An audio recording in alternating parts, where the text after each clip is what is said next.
Jim Holley, Supercross Live on supercrossonline.com with an old friend of mine. We used to race together, the Monster Energy Kawasaki Team Manager, Mike Fisher, and he was worried about his hair. Let me make sure. It looks good, Mike. You're all right. Okay.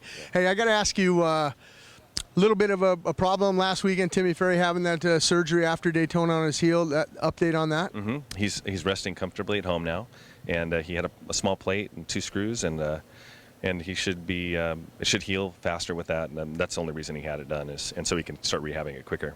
And for him coming back, obviously, probably for the outdoors, hopefully? We hope so. He may be able to ride 8 weeks from the surgery, so that would be 7 weeks from today, or yeah, 7 weeks from today.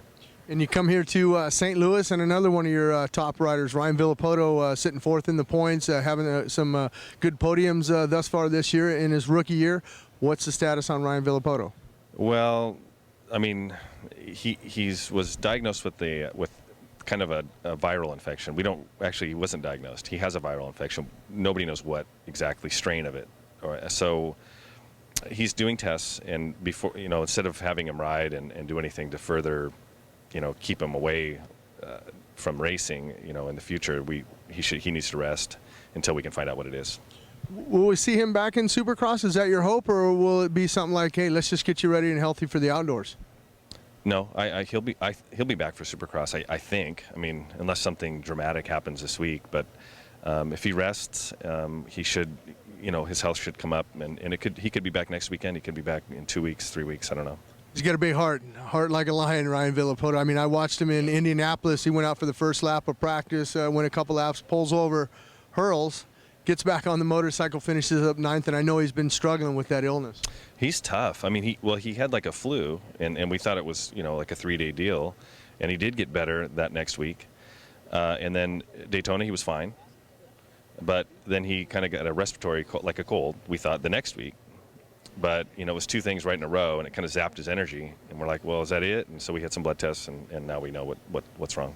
You find yourself coming to St. Louis, you don't have any of your riders. Villopoto's out, Ferry's out, but you got a test rider that's got a lot of Supercross experience, Billy Leonard. He gets the call, and you say, and we talked about it. I talked with you even before last weekend, and when Timmy was in, you said, hey, why don't you bring up Billy? And here he is in St. Louis. Yeah, like about 5 weeks ago we hired him to test, and especially to get ready for outdoors.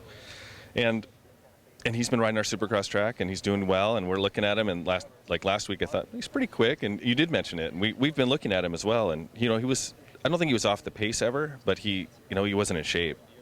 And so now he's able to do 20 laps. Like, you know what? I think he's healthy, and he's strong enough, and why not? I mean, we have at least Timmy's spot available for the rest of this year, and, he works for us now, and it's a perfect fit. We heard it from Mike Fisher, the team manager over at the Monster Energy Kawasaki team. He's hoping Billy Leonard can get that Kawasaki in the main event. But you know what? I talked to Billy. He's thinking top 10. We'll see what happens. Yeah.